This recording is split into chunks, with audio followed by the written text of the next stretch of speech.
జమ్మూ కాశ్మీర్లోని పెహల్గాం ఘటనపై పాకిస్తాన్ ఉప ప్రధాని ఇషాక్ దార్ చేసిన వ్యాఖ్యలు ఇప్పుడు విమర్శలకు దారితీశాయి. ఉగ్రవాదులను స్వాతంత్ర సమరయోధులు అంటూ పిచ్చి ప్రేలాపనలు చేశారు. దీనిపై ఆ దేశ మాజీ క్రికెటర్ డానిష్ కనేరియా తీవ్ర స్థాయిలో విమర్శలు గుప్పించాడు. ఇప్పటికే పాక్ ప్రధాని మౌనంగా ఉండటంపై ప్రశ్నల వర్షం కురిపించిన సంగతి తెలిసిందే. పాకిస్తాన్ ఉప ప్రధాని ఉగ్రవాదులను ఫ్రీడమ్ ఫైటర్స్ అంటూ సంబోధించారు. ఇది అవమానకరమే కాకుండా ఉగ్రవాదానికి మేము మద్దతిస్తున్నాం, ప్రోత్సహిస్తున్నామంటూ బహిరంగంగా అంగీకరించినట్లయిందని డానిష్ పోస్టు పెట్టాడు.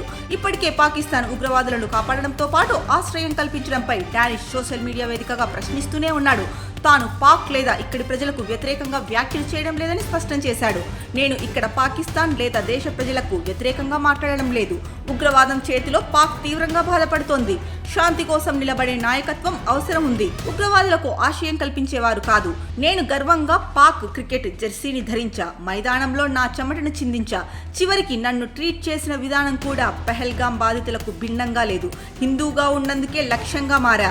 ఉగ్రవాదాన్ని సమర్థించేవారు సిగ్గుపడాలి, హంతకులను రక్షించేవారు సిగ్గుపడాలి. నేనెప్పుడైనా మానవత్వం, వాస్తవం వైపే నిలబడతా. పాకిస్తాన్ ప్రజలు కూడా ఇలానే ఉంటారని భావిస్తున్నా.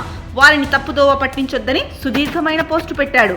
జమ్మూ కాశ్మీర్లో చోటు చేసుకున్న ఉగ్రదాడి ఘటనపై పాకిస్తాన్ ప్రధాని షహబాజ్ షరీఫ్ స్పందించకపోవడంపై ఆ దేశ మాజీ క్రికెటర్ డానిష్ కనేరియా విమర్శలు గుప్పించాడు.